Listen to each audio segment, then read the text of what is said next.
look at all that money, yeah, the money that they spend. Take another look now and take some time for hemp. Don't cut trees for paper, cause it hurts the environment. Stop deforestation, yeah, it's time for hemp. Oh, an acre of hemp makes 20 barrels of oil. No need for pesticides to poison all our soil. People got no food, they got no clothes, they got no rent.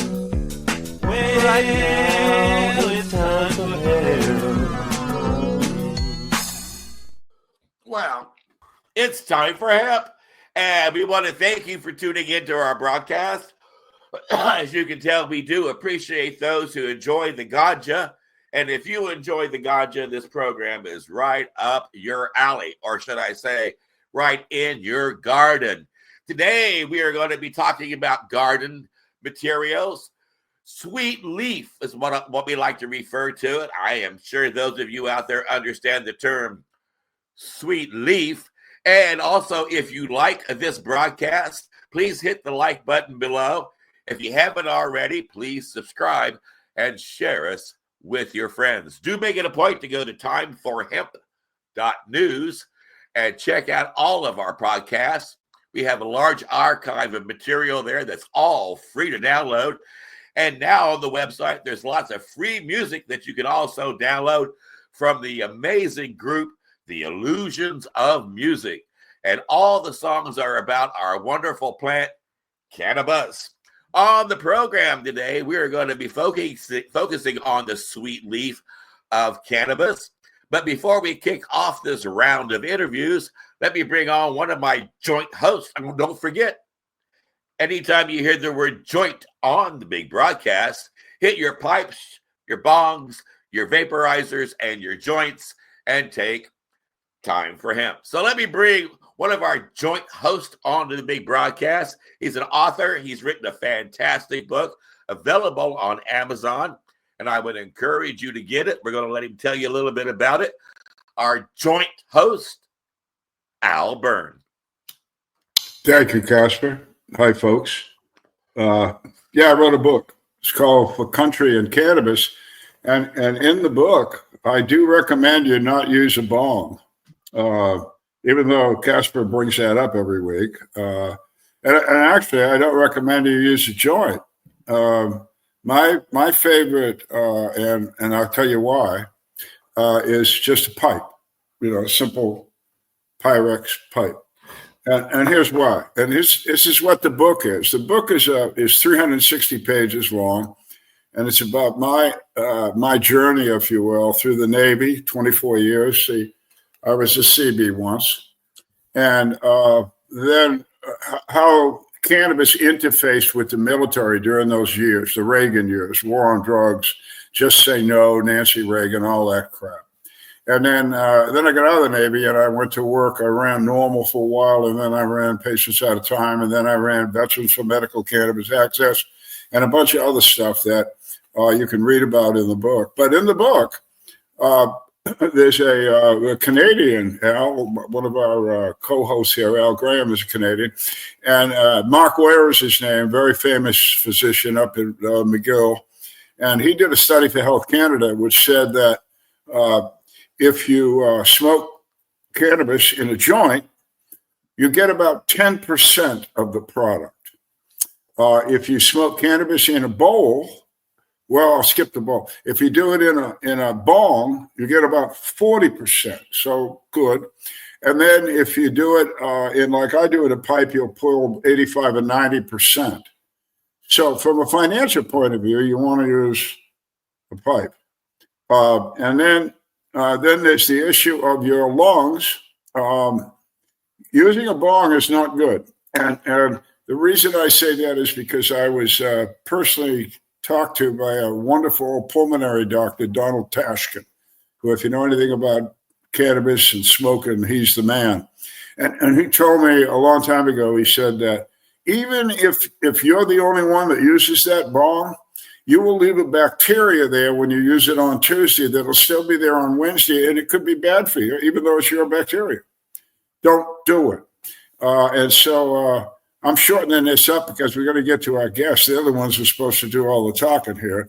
But I just want to finish that. And he said, how do you do it, Al? And I said, and he said, now, he says, get 3 pipes. 3. He says, use number 1 today. And number 2 has been cleaned and is drying somewhere. And number 3 is in the solution to clean it. I use Purple Power. A lot of people use alcohol. I recommend Purple Power. It's a degreaser. You just drop it in there, leave it there for 24 hours, pull it out, hot water, and let it dry for a day, and you're good to go. And so the one that was drying, that's what I use tomorrow. The one I use today goes in the Purple Power. Anyway, so I wrote the book. Some of this stuff's in there, a lot more. If you're interested in the cannabis history, and you should be, if you're in the cannabis business, and I know a lot of you are or want to be, you need to read the book. But let me introduce our next co-host, another Al, a Canadian guy named Al Graham, who also has a way to influence and educate people called Pace Radio. You out there, Al? I am here. Thanks, There Al. Casper. How you guys doing? I know of Dr. Mark Ware, and he has that had that smoking study. So yeah, I know about him. He's done actually a smoking study also on pain and how it can help with pain just through the smoking of it all. So, and as you say, Dr. Taskin. Go ahead. Yeah, and as far as Pace Radio, people advocating cannabis education radio network, you find us at paceradio.net. We broadcast something every day of the week, psychedelics as well as cannabis.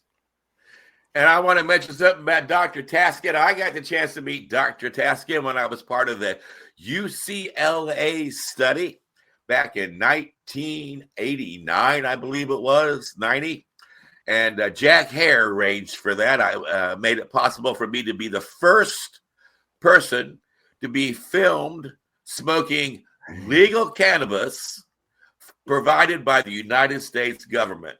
And you can find that on the website at timeforhemp.news. Dr. Taskin, I think, had one of the first studies about cannabis, and it was a very valuable study. You should check it out. You can find it on the internet. And it was a really interesting event to be a part of. I did not mean to interrupt Al Graham. I'll let you go on and introduce our joint our joint guest here in a minute.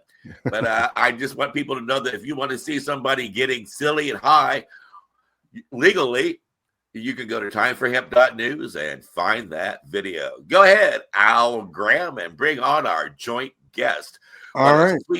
She's a sweet leaf person herself, and she does love the sweet leaf.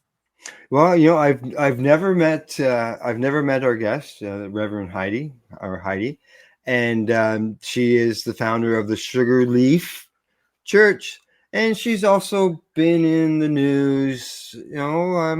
Some people might be saying, stirring up some trouble, but I would say this is how some of us create change, and that is by standing up and saying, hey, this stuff works. That's how cannabis got legalized here in Canada, and more people are speaking up about psychedelics, and I look forward to hearing more from Rev Heidi. And there we go, Rev Heidi. Reverend Heidi Grossman-Lepp. There you go. Yes. Just so you know, Rev Heidi, your mic is muted. Now it's not. There you go. There you go. And thank you for having me on the show. I appreciate all your time and attention. You're welcome. Well, I had a chance to first hear your voice when you got married to Eddie Lepp. And why don't we just kick off the show and let everybody know about how much cannabis was at your wedding? Oh, a lot. I was raided shortly after my wedding, and they got 30,000 pounds from me. 30,000 pounds. And everything at the wedding, I think you had hemp clothing, you had hemp leaf necklaces, you had CBD foods, And it was just an amazing. I think you even had a band that sang about cannabis. I don't know. I'll let you tell more about it. Yeah, their names are Mendo Dope Boys, or they're the Mendo Dope Band now because they're. Okay. I knew them when they were very young, starting out, but they have just really taken off and blown up. I think they're on their 36th album. Yeah, and Wow. it's just all. It was just like my wedding. It's all about cannabis. And they really have a strong voice. So check them out if you can. Mendo Dope. Yeah, they All were right. awesome. So All right. before you met Eddie Lepp, was you active in the cannabis movement, or did Eddie Lepp introduce you to the world of cannabis? No, I introduced myself to the world of cannabis. The first time I got caught growing, I was 13. So 13? Oh my goodness. I've just always been drawn to that plant. I couldn't help it. But yeah, my neighbor saw my brother and I walking up we lived in the Santa Monica Mountains in Malibu Canyon area. And so we were climbing up the hill and then behind the vineyard, and the neighbor saw us carrying buckets of water up the hill. And so that's how we got caught. Was Jack at the top? What's that? You're carrying buckets of water up the hill. I just wondered if Jack was at the top. Oh, no. We just had some Mexican red brick stuff, Right. That was back in the late 70s, early 80s. So what got you involved in cannabis activism? What made you start standing up publicly and saying we got to end prohibition and make this plant available for everybody who needs it? So back, I have had seizures my whole life, and then they got worse after I had children. And so I was trying to take, pharmaceuticals, because when I had my kids, I just quit. I lived in soccer mom town, and it just wasn't appropriate. And I just kind of left that behind and, focused on my family.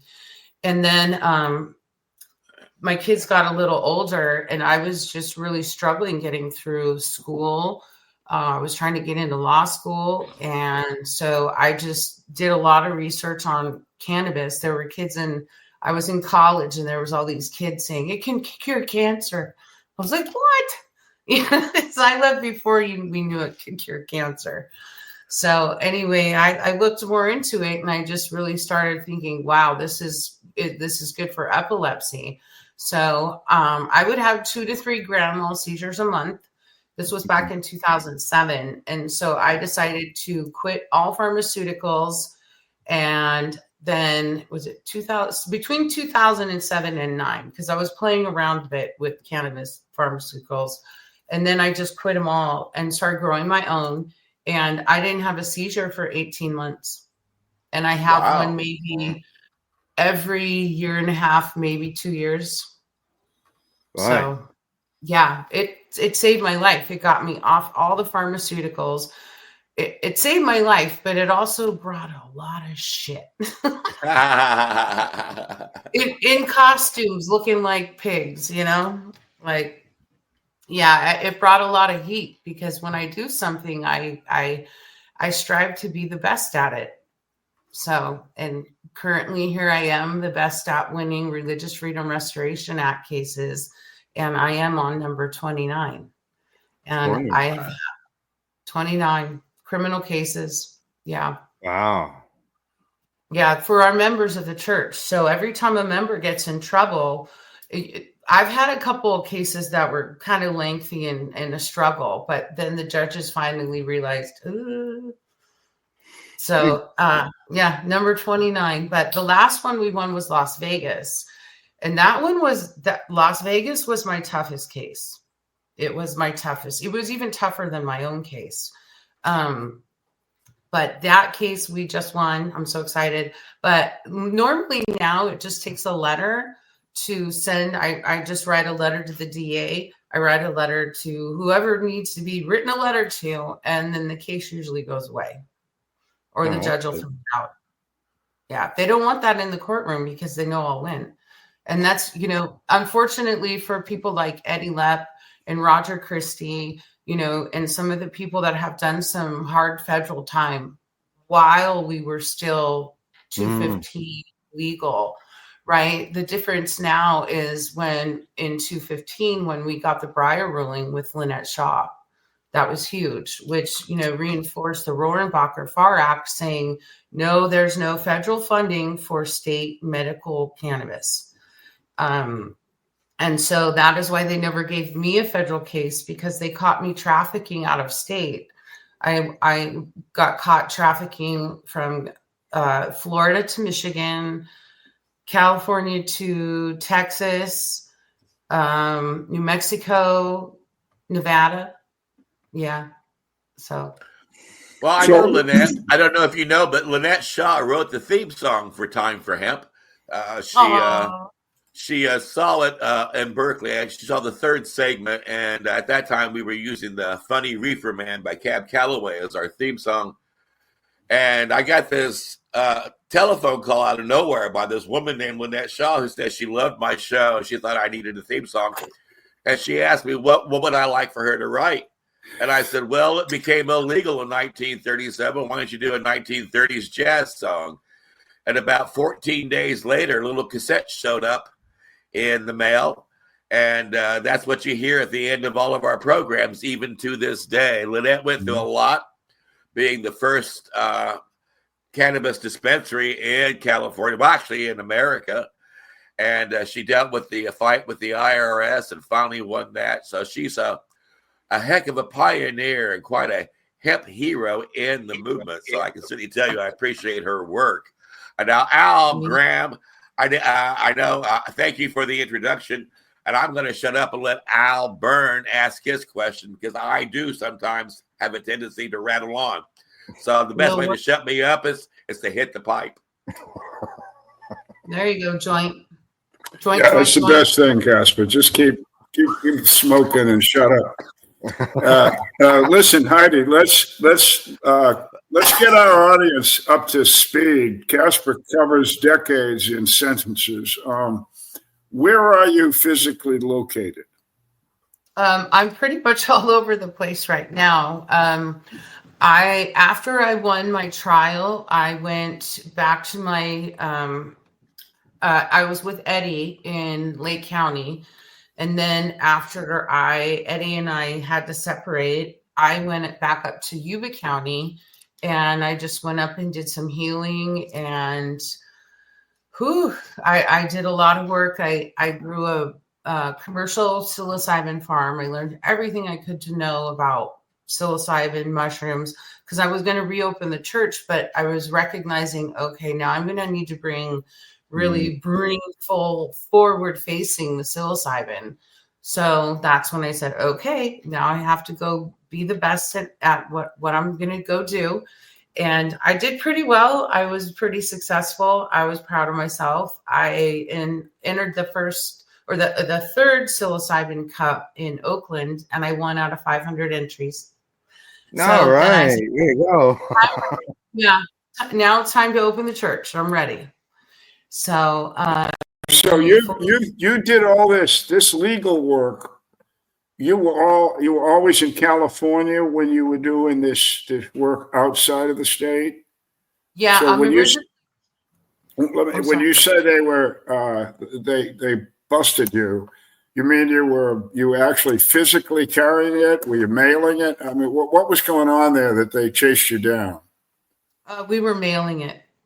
Okay, so they got you, and then you put your return address on it, did you? Oh yeah, or I would have people put specific paperwork in it that said this is religious sacrament, boom, boom, boom, and this is where it needs to go. And if anybody, so some of this was you did figuring you were going to get busted so that you could take it to court. Was it that? Well, let me tell you how my first case went. All right. So I had a pastor. His name was Pastor Tony, and we had just opened a church in Las Vegas, Nevada. And so he was traveling on the airplane, and there's a whole news article on it on YouTube. Man claims religious liberty played role in marijuana shipment. So the sheriffs pulled him off the airplane at Stockton Airport, and he had a couple duffel bags full of, you know how I do it, a lot of weed. So, and it wasn't flour, it was just edibles and all, you know, pens and things like that. And so they arrested him, threw him in jail, and they let him go. And then the next day we went to the court because he had a bail hearing. And so we went in, I filed some paperwork that I added myself as a joinder to the criminal charges. I said, basically a confession. I'm the responsible party. That was mine. I told him to do it. And I also went into the court that day with 3 ounces of weed. That's on video too. They made me take it outside, but I had someone to help. And so anyway, what happened was that motion in the confession, the judge got it. He called like 9 pot cases before us and what made us last. He wouldn't even call our name. He pointed to us, and then he pointed to the DA, and then he pointed to my motion, and he goes, "You take this in the hallway." And the DA was like, "What? Take a case in the hallway?" Okay. He's looking at it like, what the hell? And so we go out there and he reads that. And then he says, "You got some balls. You're asking me for criminal charges on a federal offense. Yes, I would like a trial." What the? You know, Joe, I was wearing this beautiful Rasta crown. I had my Rastafarian cape on. And they even asked me to take my crown off. I said, absolutely not. So anyway, the DA said, "I'm going to get back to you and check your points and authorities," meaning I'm going to call the feds and tell them I got you. So I was hoping for that because we had new federal law, right? I wanted a new case. And so they just refused to give me one. They sent me back the motion. They whited out the whole stamp. They took it off the record.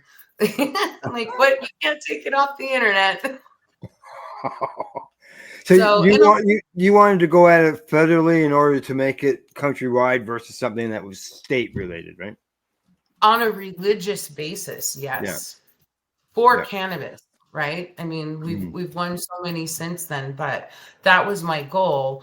And I wanted, and they wouldn't give it to me. I mean, I even I did live on Facebook one time. I went into the marshal's office in the federal building in Sacramento. And I said, "Hey, according to you, I'm breaking the law. And I have a lot of weed that I grow. And I'm confessing, I'm turning myself in. Please give me a case." And then just chaos breaks out behind the scenes. You know, there's like, what do we do? What do we do? What do we do? And then they finally like, "You need to leave." And this was right when Eddie was on probation. So Eddie's probation officer, we were in that building a lot because we had to go visit probation.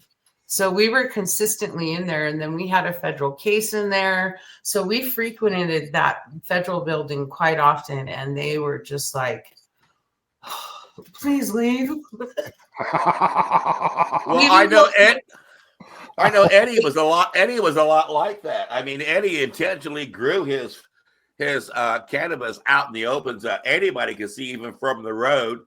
And when the feds came up and pulled up all these plants, the very next day he was out putting new plants in.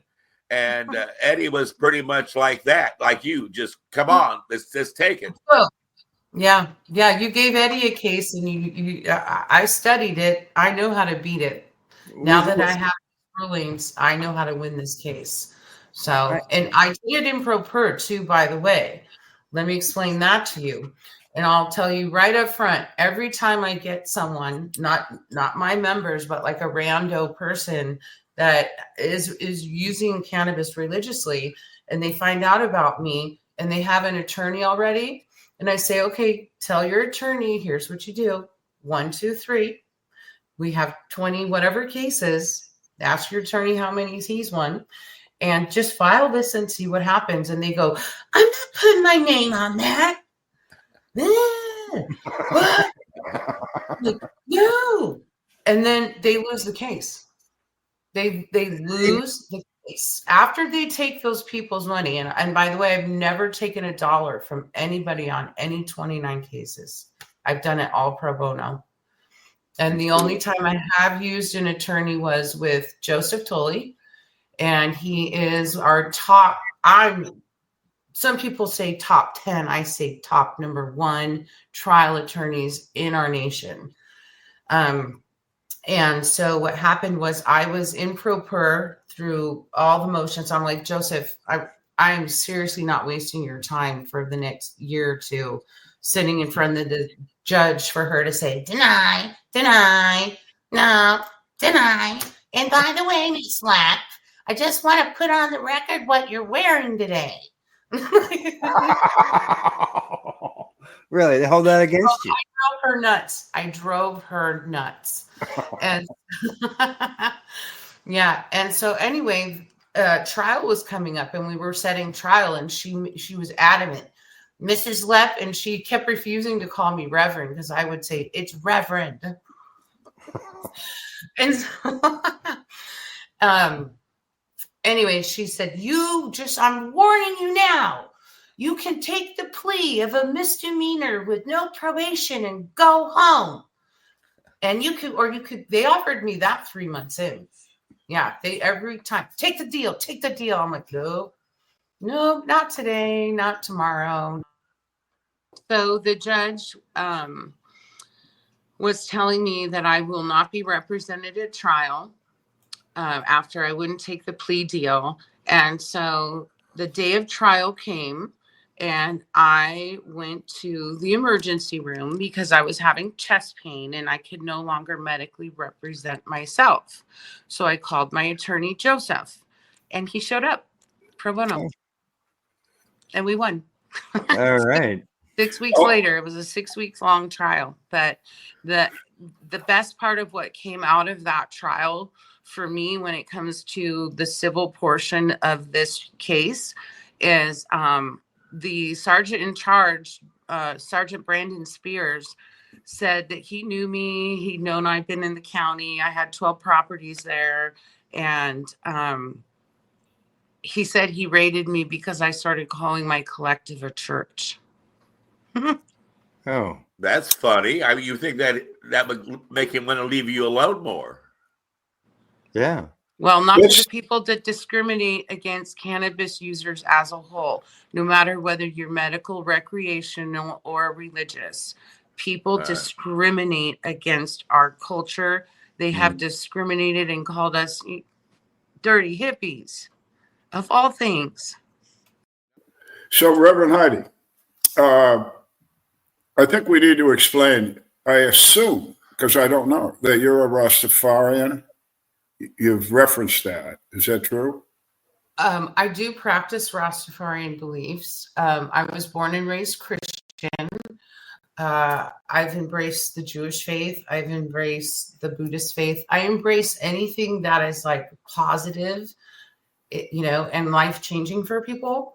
When it comes to religion, I don't, this is my personal belief, and I believe everyone should have their own personal beliefs and their own relationship with their creator as an individual. Right. Okay. So, but when you go to a court and you say to the judge, I have a church, the judge is going to say what denomination or what is it? How do you answer that question? Well, we're non-denominational, right? Okay. We do not judge. And we have atheists in our church. So whatever walk of faith that you're from, we accept you. We just don't preach any type of religion in our church. We just teach, about the cannabis healing, the spiritual healing, the use of the mushrooms. And whatever your creator dictates to you, that's the path that you should be walking, right? Your personal relationship with God. So I'm about all different faiths, right? So you want to integrate cannabis. You want people to understand that they can integrate cannabis into their spiritual life. That's Absolutely. okay. It all Good. begins with, all healing begins with our spiritual healing, right? Like, who put us here? Our creator. Some people call it God. Some people, there's so many names for God, but my God doesn't dictate anybody do anything. My God doesn't dictate what you wear. My God doesn't dictate what you say.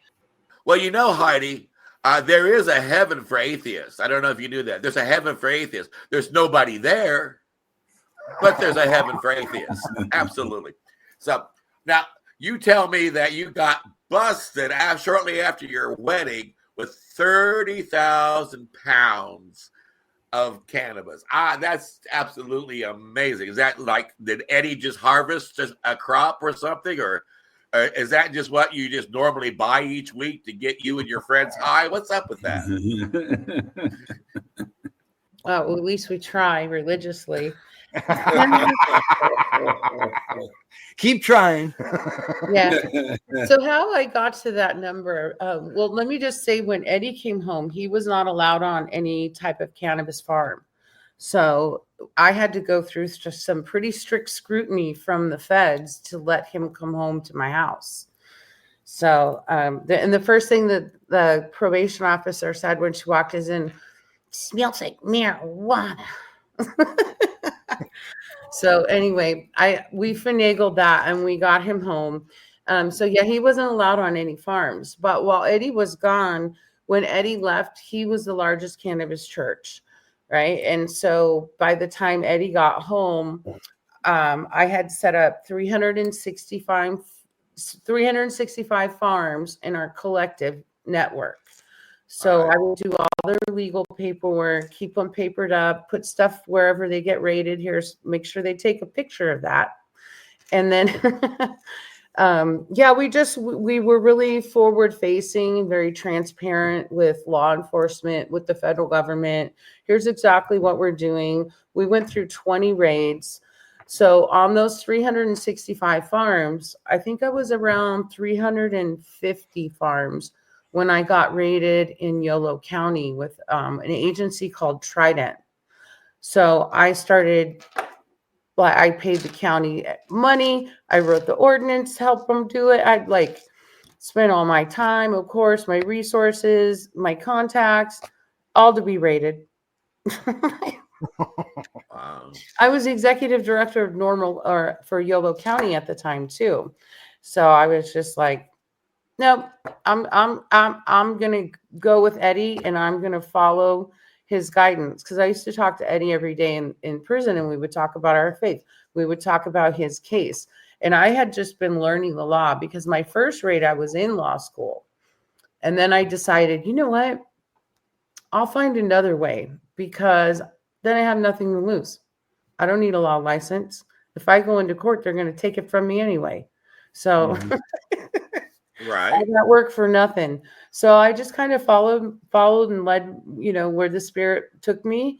And here we are. And so I had 160 churches by the time they raided me. All right. Wow. So yeah. Now you mentioned Roger Christie. Roger was a champion at the time for Hemp Broadcasting Network back in 1990, and I met him through Jack Hare. Now, does Roger's church work in association with your church? Do you guys do events together? What's going on there?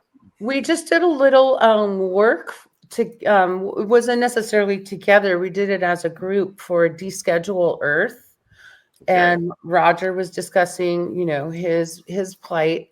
I'm actually working on an open letter that's going to be going out to Hawaii on the 17th of this week. Okay. And it's why don't you tell people a little bit about Deschedule, the Deschedule website and the Deschedule team? Right. So we don't want cannabis on the schedule. And now with the church model, now that we're going to be going through a really big expansion at this point, with the double jeopardy and all the protections and legal standings we have in place,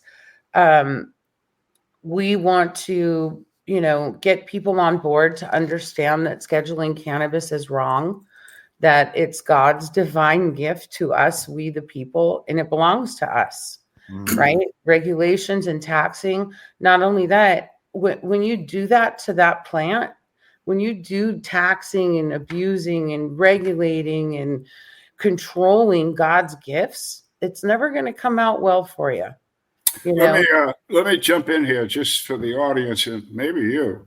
In 2023, in the summer, July, the United Nations descheduled cannabis. There was a universal vote, and cannabis was close, but it was taken out of the schedule, which means the United Nations has undone the restrictions placed on it by the 1961 Single Convention Treaty. So what does that mean for the United States? Well, there is a law, federal law, related to that treaty. And basically, of course, just paraphrasing here, but basically the U.S. law says that if the UN changes the restriction on any given substance, including cannabis, the Attorney General of the United States, the federal Attorney General, Miss Bondi right now. She knows me. Yeah, looks like you. Has the Attorney General has to reschedule cannabis in the United States to comply with the United Nations schedule, which for the United Nations, again, is, as Heidi said, deschedule. That hasn't been done. Veterans have guys and me and a couple other guys have got a letter to Miss Bondi right now, and we've let her know that we know these things, and we gave her all the references and stuff. Now, it's not her, right? We just sent her the letter, and I can't assume she knows all this shit. She got a lot going on, and I know she got a big staff. But we sent this letter to Mr. Biden's Attorney General, and he had it for a couple of years and did nothing. But anyway, to help your legal cases, that's sort of been decided by the United Nations. And the other thing I stress, Heidi, and I hope I can see you do, but you haven't used the word yet in my presence. And I want people to understand that what we're talking about is cannabis, a plant. It's a plant. It's not a drug. It's a plant. Now, Heidi grows plants. It's got roots, needs water, sun, soil, all that stuff. It's not something that is manufactured except by the creator. So it's a plant. And one thing that I think the audience needs to start looking at is, and Heidi brought this up, she says, why are we regulating this stuff? Why has it got all these taxes and all these rules? And I don't know. We don't do that with bananas. We don't do that with onions. We don't do that with lettuce. We don't do that with kumquats. We don't do that. Tomatoes. But all of a sudden, cannabis is not a plant in the minds of law enforcement, in the minds of legislatures. And I just urge the audience, religious or not, start thinking yourself of this as a plant. There's plants, we have thousands and thousands of plants that come into this country. And custom looks them over, and the agriculture department decides if they're a good plant or a bad plant. Every plant on earth is like this, except cannabis. So that's my little. But now, Al Byrne, unless I'm mistaken, you're talking about cannabis. Aren't you referring to marijuana? Well, I've always been against the term marijuana because it's a slang. It's Mexican. It denigrates the plant. I don't like it when people call it weed or pot or any other damn thing. It's cannabis. And years and years ago, I mean, 25 or 30, I had to go through this conversation with people like Heidi and Al and Casper, who were advocates of the cannabis plant and called it marijuana. And I kept saying at that point in time, would you stop it? Let's change the way people see this plant. And one way you changed it is using the proper vernacular, the proper vocabulary. And now we still see marijuana a lot, but cannabis has taken hold. And that's good for what the four of us are trying to do. Yeah. Now, I do want to say this before we move. I want to say this before we move forward. Is that when you go to the Time for Hemp website, you will find the word marijuana frequently utilized, but it's because of the algorithms that are on the internet. And I do that so if someone types in a question about marijuana, it will lead them to the website Time for Hemp, where they can learn that they need to call the plant cannabis. Well, that's an excellent point. If you Google, I found out this years ago, and people said, you're nuts, and I'm not. If you Google the word marijuana, Google will take you over here. If you Google the word cannabis, it'll take you over there. Even if you put with a word like medical in front of both of those terms, it'll take you to two different places. Marijuana stigmatized. Proper language is important. It just is. So let's get back to Heidi, okay? I wanted to say before you ask me my question, in all of my court filings, my legal filings, my professional filings, I always use cannabis, and I have reprimanded judges for using that term in front of me. So, good for you. We do have a culture, right? And a lot of that we can't stop. But it's also like using it in the appropriate contexts and places. When you're talking to children about it, that's what you should be calling it. Yeah, we're the educators, and if we don't do it correctly, then we haven't done our job. That's my point, your point. Right? Yeah. Okay. So I have a question about religion here. I'm just curious if you know a fellow named, or have heard of a fellow named Carl Olson in Iowa. I love Carl. Yeah, I'm following his case. I absolutely love Carl. What a sharp cookie. Yeah. He is sharp as a tack. Yeah, I just found some beautiful legislation last night that I'm going to be sharing with him. So, well, we've been a guest on the Time for Hemp Broadcasting Network quite a few times, and he's coming on next as our next guest. So, Carl, we're trying to get religious conversation together here, you know. Yeah, he's really great. He's in Iowa or Idaho. Iowa or Idaho, I forgot. No, you're okay. Iowa. Yeah, he's been a battler for decades. Since the 70s. Yeah, he was actually one of the first cannabis churches in the U.S. That's right. That's right. Yeah. Right. And Eddie learned everything he did from Carl. And Carl, when he was arrested at the time of his first arrest, it was the largest cannabis bust in American history at that time.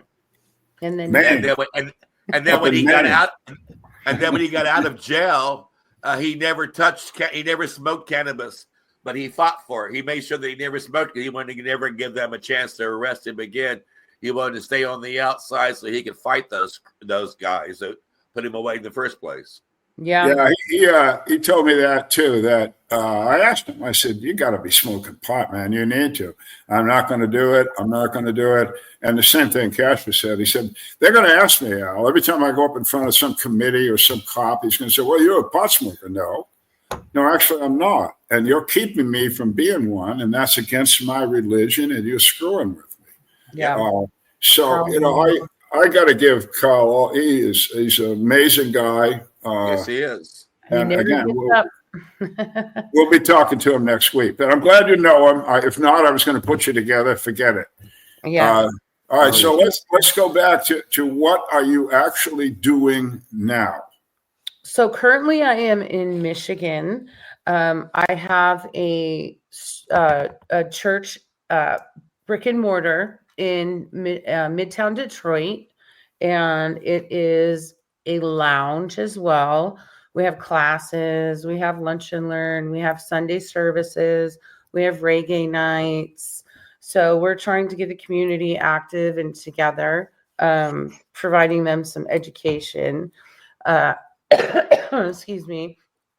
And then we also, then there's that. Is that your church? No, that's not my church. That is another church in Detroit that got raided. And I came to their rescue. Sorry. Yeah, mine's a little different. It was one of the links.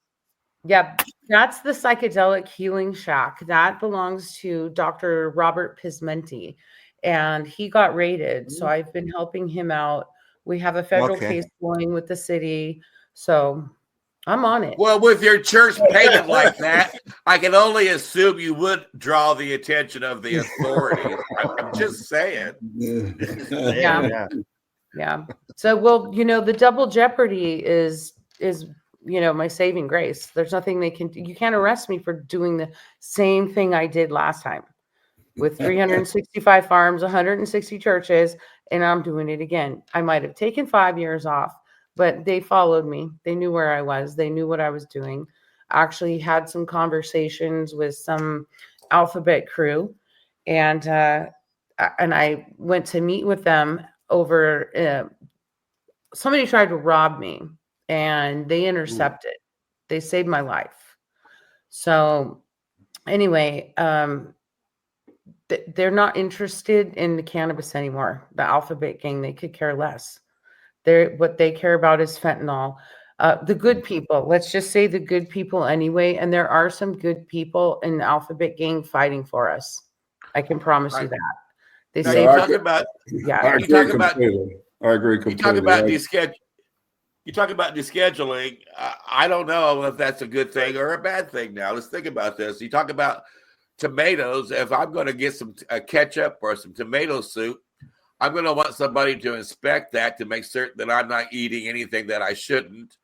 And if they're going to, like peanuts, as an example, they use peanuts for medical purposes as well too, and put it in pharmaceutical stuff. So I'm going to want to make certain that the pharmaceuticals are doing the right things too. So how do you handle that kind of stuff when it comes to cannabis? Because cannabis is used for so many different things. You would think that there would be some avenues that would require some kind of like laws or regulations or. Yeah, it's easy. It's easy. You got two kinds of use. You got personal use and medical use. There's nothing else. Personal use can be religious. Food. There's food. So what I would say is get together. So what I'm doing as a church, right? We're self-regulating. My standards are hella better than California's ever could even think about, when it comes to organic and putting the love and blessing the plants and nurturing them and wanting them to heal people instead of making me millions of bucks, right? So getting into private membership associations, if you're not into being a part of a church, or just find a spiritual organization. I'll be setting some up and, having the in-house, like self-regulating, like churches do. We self-regulate. All right. Well, then another question that's been handed to me, in fact, just yesterday when I was seeing some medical professionals, when I was discussing this, they asked me, well, you know that the human brain continues to develop until you're about 25 years of age. So are you saying that people who are like 12 or 11 years old should be allowed to smoke cannabis? Somebody who's 16? Where do you draw the line? Do you want some kind of regulation on that? Okay, listen. I went through this with 25 years ago with the American Medical Association and the American Nurses Association. They've decided that children, we've had kids as small as 2 years old, infants, use cannabis successfully. Thousands of them over the course of the world. Okay. Yeah. So there's two things to consider here to your questions. You've got what I want it deregulated. It's a plant. I want to be able to grow it in my backyard, and I want my neighbors to, and it shouldn't be any more obnoxious to anybody than if I was growing corn or anything else. On the other hand, I'm a patient. And if I want to go buy cannabis, I want it to have been regulated, labeled, tested. I want every nook and cranny of it covered. And therefore, in those kind of categories, all you have to do is have it Schedule 5. What's 5? OTC, over the counter. All that stuff you buy in CVS pharmacy is scheduled. It's not descheduled. It has a schedule, and it's 5. That means that the government has looked at it. It meets the purity standards. The description on the bottle is really what it is, et cetera, et cetera. So there's nothing to have. We can have a bifurcated future in that sense, that we can have freedom of the plant and anybody that wants to just grow it, and a regulated market to sell it to certain people. Age? Therapeutically, medically, there is no age limit in my mind. An infant, to 100. Doesn't matter. It's good for you.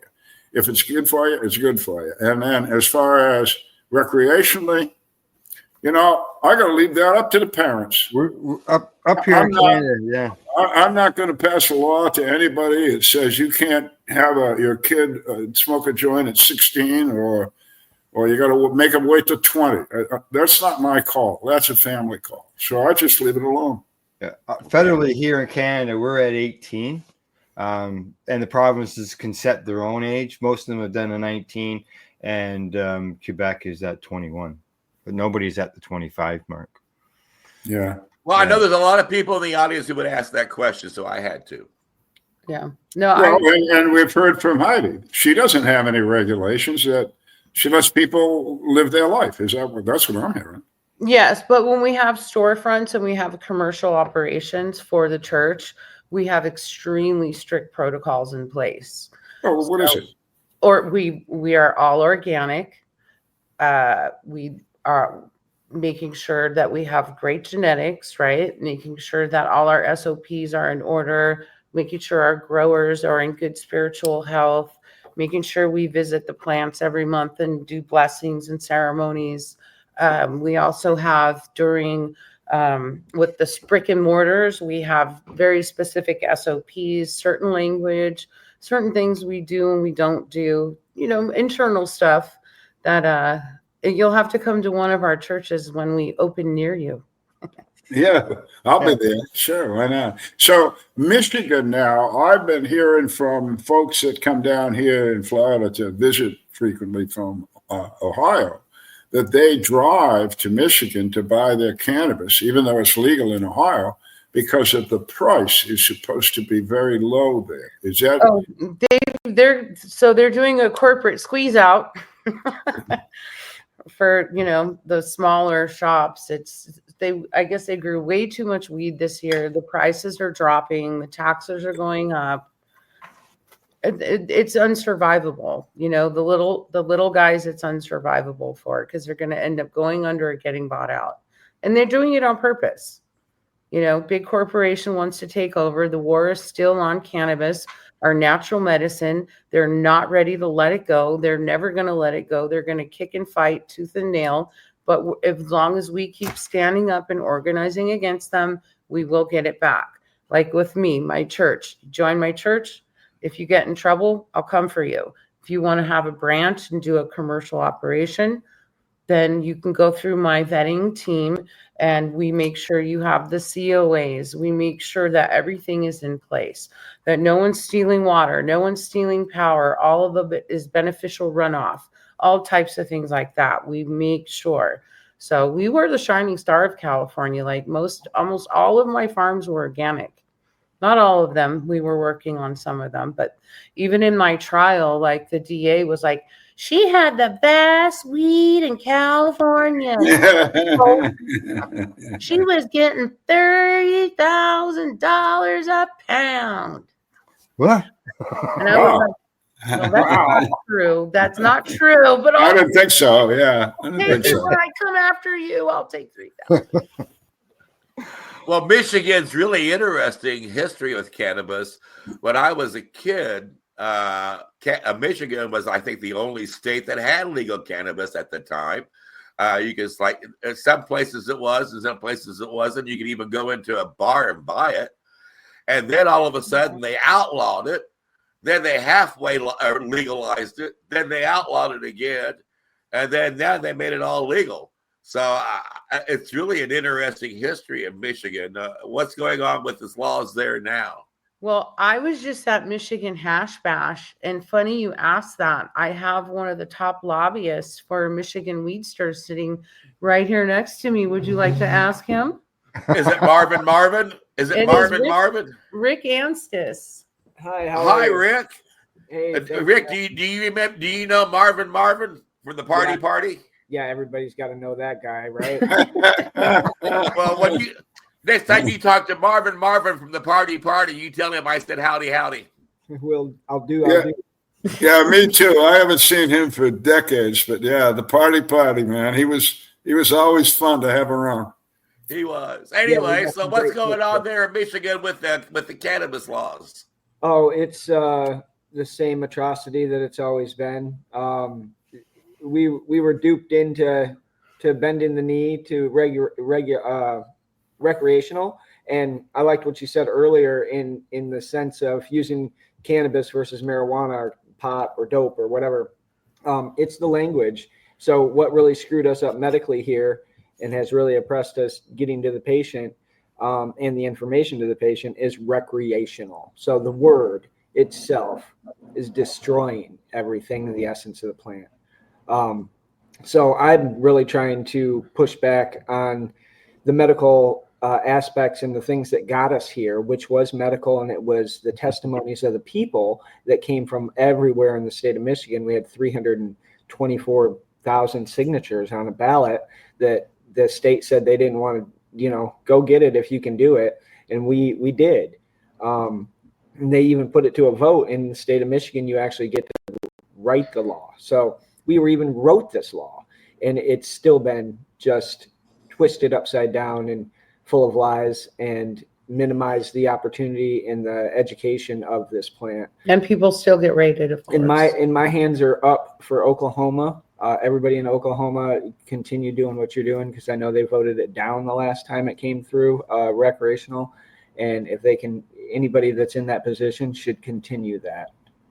Well, yeah, the other thing that may help you now is federal law for veterans is that if the state has illegal cannabis, then the Veterans Administration can admit that cannabis use by the veteran in their treatment protocol. Yes. So if anybody starts arguing that in your state or any other state, that this should be decriminalized or go away, what they're actually going to do is put all their veterans in a place where they can't use it medically again. And Right. I'll tell you what, somebody tries to pull that off. Yeah, right, exactly. Mm-hmm. That's a bad scene, and I can't imagine the population in any state would want that. But I'm not sure that the population of any state knows that. And, Sure. and the reason I bring that up is because we've got 10 states in the United States that do not have a positive cannabis law, either medical or recreational. Mm-hmm. And the vets in those states can't use cannabis as a medicine and get treated in the VA. Well, those are the states. I can smoke cannabis right here on the camera and walk over to the VA hospital in Florida, and they'll say, "Hi, Al, what's up? What do you need?" If those other states, I get sent home. I get told to get off the ground. Mm-hmm. Yeah, So, Indiana is one of those states where you get sent home. My next door neighbor can't smoke cannabis because his doctor tests him each time he goes in for his heart treatment. And if he comes up positive, they will not give him the treatment he needs for his heart care. I pointed out again, I went to Notre Dame, Indiana, and the Pope has said, hey, if it's good for him, let him have it. Well, here's Indiana, Notre Dame. If you don't, Notre Dame's got some pull in Indiana, and yet they haven't made the call. And so there's a lot of people here that need us to tell them what we're telling each other right now. And, right. I live 30 minutes north of South Bend, Indiana, and we're a border town and border state there, and there is a huge influx of Indiana people, right, coming. So they're well aware, fully, probably the Catholic Church has probably been well aware of this for a long, long time. Why they not engaging and helping the state get to their people and just accepting Michigan's things. And then even now, if you have a Michigan medical marijuana card, and you get popped in Indiana, you'll just get probation. So because it can overrule a doctor in another partial recognition. Yeah, it's weird here because all the states around us have legalized cannabis, and Indiana's a holdout. And I've said it before in the show. Al have heard me say this, but when it's 3 o'clock in California and noon in New York, that means it's 1955 in Indiana. Yeah, this is why you got to do it federally. This is why I say federally legalize it. Right, and that's what we're trying to do with our blueprint with the mothership. Is we are trying to go into every state, especially the states with no medical. and open the churches and get them up and running, because my philosophy is always veterans first, right? We always want to serve our veterans the way they've served us, and then patients, and then, you know, whatever else falls after that. But that's our priorities, and getting people healed spiritually, especially with the mushrooms and veterans, and saying goodbye to depression. There's the door. It's working, right? And it will save lives, countless millions of lives, once we get these open and get them all over. And then my next trick will be with getting my DEA religious exemption, which is the DE5. Only 3 churches have that. That's the UDV, Queen of the Holy Light, and now the Eagle and Condor. And those were only given in the last 53 years by court order. So now that the new administration has changed, and the judge in the Eagle and Condor told the DEA, well, they gave Eagle and Condor judgment 2.2 million. And the judge said, you need to redo the administrative process and make this make sense, because they've denied everybody.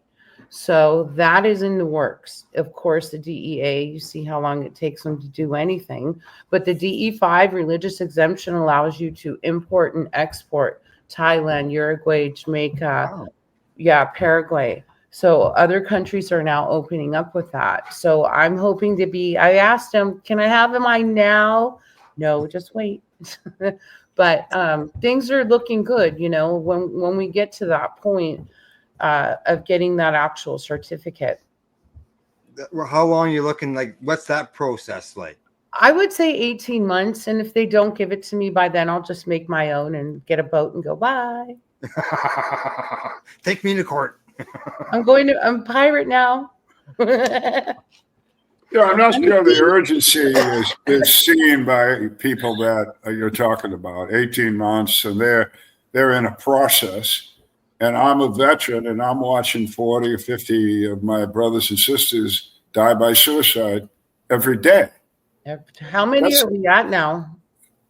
Well, I don't know. Well, all I can tell you is that I started counseling Vietnam veterans back in 1990. And by that time, 1990, more vets had committed suicide than died there. And I think now more vets had committed suicide that died there and were wounded there. So we're up to about 350 to 400,000. Cannabis can do so much for them. And now you throw in, you know, the Gulf War and the Somalia guys and God knows who else, the Korea still. You know, the veteran says that the Veteran Administration put out a few years back that 22 a day died by suicide. That wasn't a real number. They made it up. They asked a few states to give it an input, and then they extrapolated out to 50 in the territories, I suppose, or maybe they just left them out. Who knows? But anyway, those of us that really do this stuff with veteran work, we've thought for years. And I've really found no expert in the veteran world that disagrees with me. We're talking 50 or 60 a day because they don't talk drug overdoses. Drug overdoses are suicide. Right. A vet hits a bridge at 100 miles an hour at 2 o'clock in the morning. It's an auto accident. So there's all sorts of misgivings there. But again, to all of the patients that we're all trying to help, they're sick, by the way, and they need this medicine. And like we've been saying for decades, if you're gonna take a medicine, take this one first. Take all that other shit last. Or if you're really smart, do what Heidi did. Don't take them at all. Just leave it alone. Enough of my rant. I'm sorry. I love it. I mean, you know, we have a big presence of both things here, veterans and children in Michigan. We have over 215 medical cannabis children here in Michigan. Wow. And that's a remarkable thing. We have a long list of qualifying conditions from cerebral palsy to, you know, I mean, it's autism. These things are been worked on by a lot of great Michiganders, Amy Carter being one of them. With Jaden's Law, we're currently pushing to now that you can be a minor patient in the state of Michigan. When you're in a public school, you can't use your cannabis. So if you use RSO for your autism that allows you to go to public school, now you have to go 1,000 yards or 1,000 feet away from the school and be administered by your parent, and then you can come back to school. That's an unnecessary thing. That Right. Unnecessary. That's Yeah. inhuman. One of the Uh, things we're talking about doing too is now implementing, let's say I have a church member with a child, right? Now isn't it only just medical? Now you've got to deal with the federal law. Now you're going to exempt my child religiously. And that's like, there's some bad consequences for that, not just discriminating against cannabis, but now you're discriminating against a religious group. So, and we're really trying to push the education. Like, you don't have to be religious. All you got to do is smoke weed religiously. That's it. Well, I do have a couple of questions here. The last time I was in Michigan, let's see, that was 2003. And when I drove through Michigan, I was freaked out. It was like a third world country. City after city after city was vacant. Factory after factory was shut down. When I rolled in Detroit, someone was going to buy me a house to take care of for them, and Detroit was just like a third world country. Almost every block they were ripping out the street lights for the copper that was in. Even the city was doing that. The city was not even paying the bill. And so did they, one, legalize cannabis for the financial boom that it would bring to their state? And then two, my other question is, and then I'll shut up, is you've got a governor who is a total witch on every level. And is that particular individual being a hindrance to your work?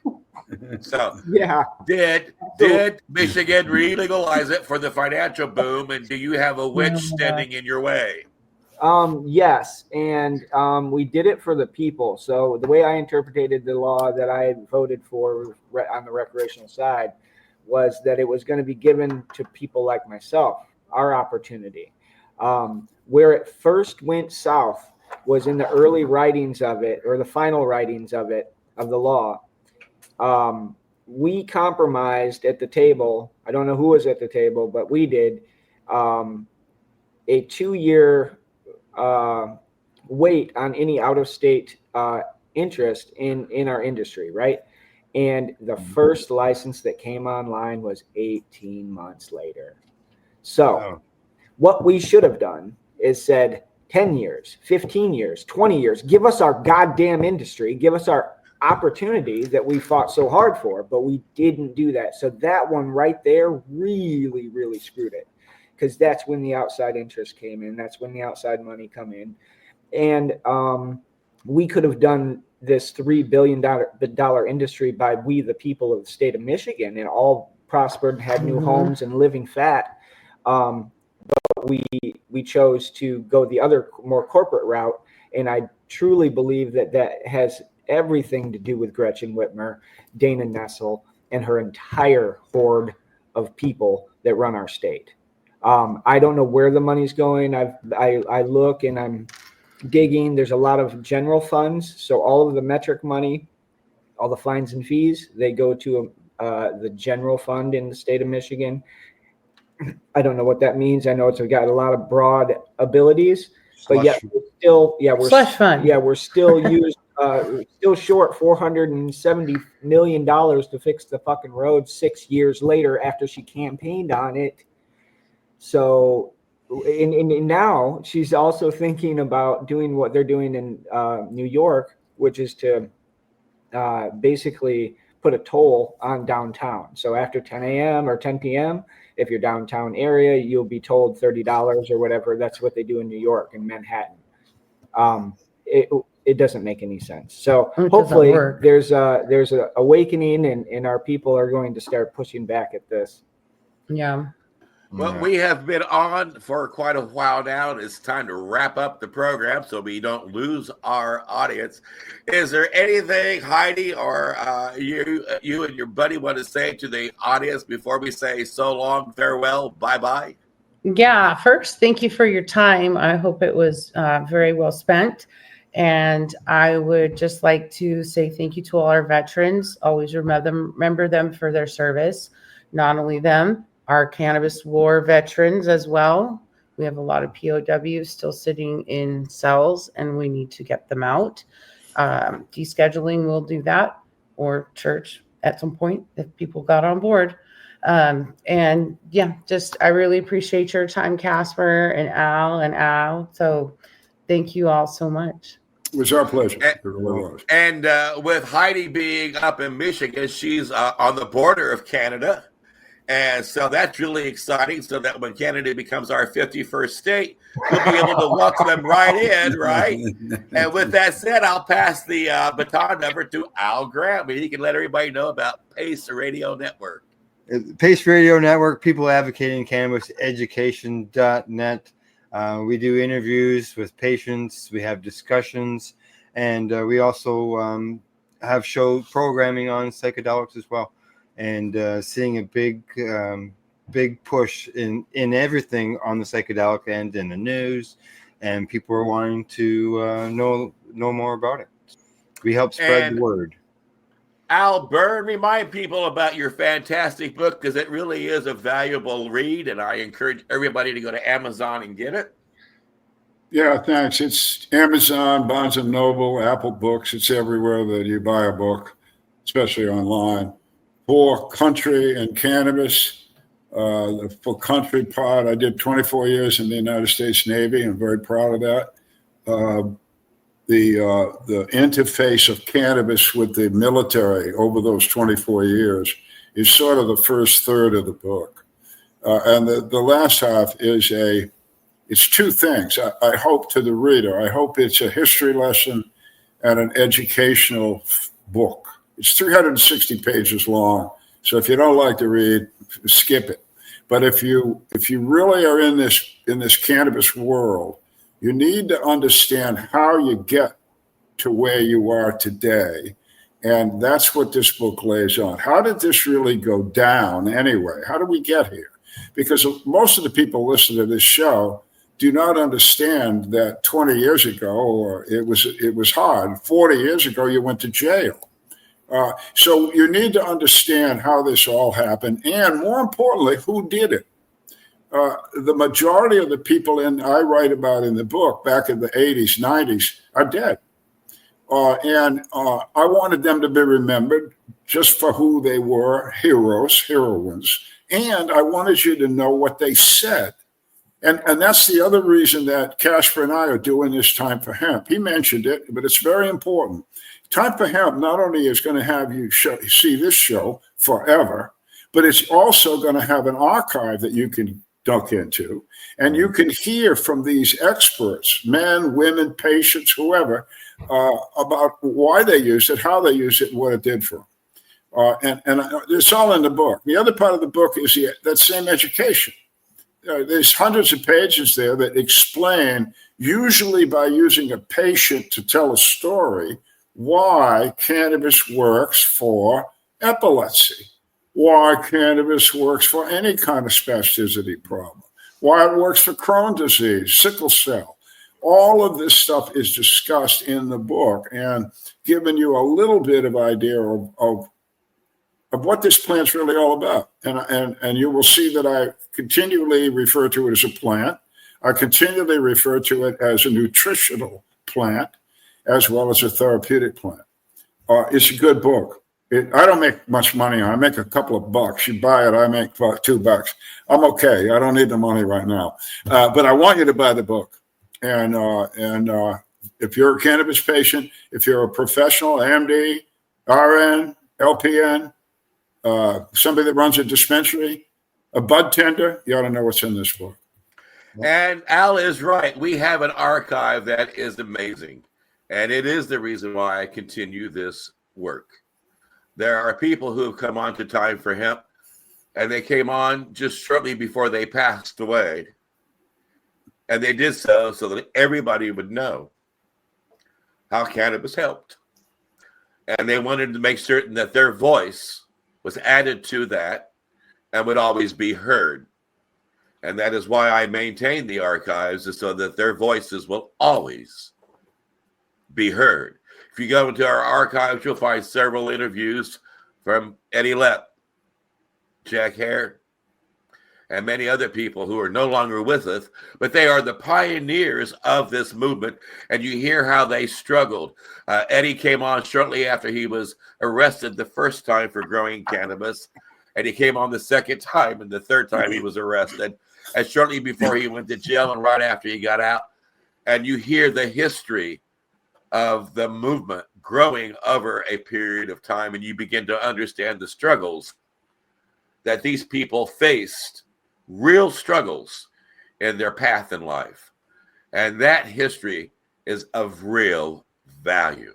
I'm also blessed to have my two joint hosts on the program, very good friends. Al Byrne was a joint host on Time for Hemp on a regular basis and also had Patients at a Time and Veterans Voices. Many of those archives are still available on the website, and Al Graham has Pace Radio archives on the network as well, and is found as a joint host. And we have worked hard to let the whole world know it's time for hemp.